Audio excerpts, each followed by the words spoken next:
Okay, for those of you who are doing the transfer case fix for the GL ML series Mercedes SUVs, a very common problem. I have just gone through that. There are a lot of good videos on the YouTube, and I'm not going to deal with what the problem is and how to fix it because they cover it quite well.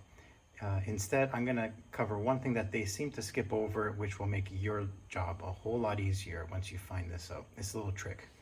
First of all, that's the old chain. That's about a ½ inch longer than it should be, and that explains why it was skipping.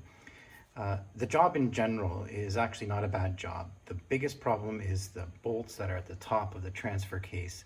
They're really hard to get to. The trick that I found worked the best. First of all, get the proper tools. You'll need these sockets. If you try to use a regular socket, they'll fit. It looks like it's gonna grab and you may be able to get away with it, but the chances are you're gonna strip the hex head bolts. And once you do that, it's gonna make your life miserable. Okay, so you're gonna need these two right here. This one is to get the transfer case off the transmission, and this one is to get the transfer case split open in half. This is going to be needed for the drive shaft removal, and then the trick consists of this. So you can't get to the top of the transfer case, put a socket on, and try to lever it off. However, once the drive shaft going back to the rear differential is removed, there's plenty of room to get your hands up there. So I found the best way to tackle that is to get yourself one of these. So this one happens to be a 9/16 to a 3/8 drive conversion adapter. And what I did with this is I got a crowfoot extension, put that in there, put that socket in there.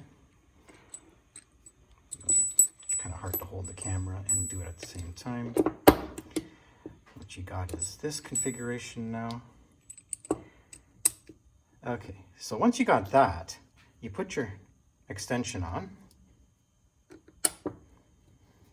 and now you can get to that top bolt from the back side. The only thing you'll have to remember is that you're going to be cranking clockwise instead of counterclockwise because you're looking at it on the opposite side. And you won't be able to ratchet. You'll have to do a little bit at a time, take it off, restart, and do it over again. You'll probably end up doing it maybe 5 or 6 times before it's loose enough to just take it off with your fingers. That will get you those 2 top bolts, which are a bugger to get otherwise. And once you know this little trick, I think you'll find the job a whole lot easier. But do get yourself the proper sockets or you'll be sorry, really. That chain, once again, that's the cause of our problems. I'm not the only one. Seems to be there's just about every GL owner out there that has a certain number of kilometers or miles gets this problem.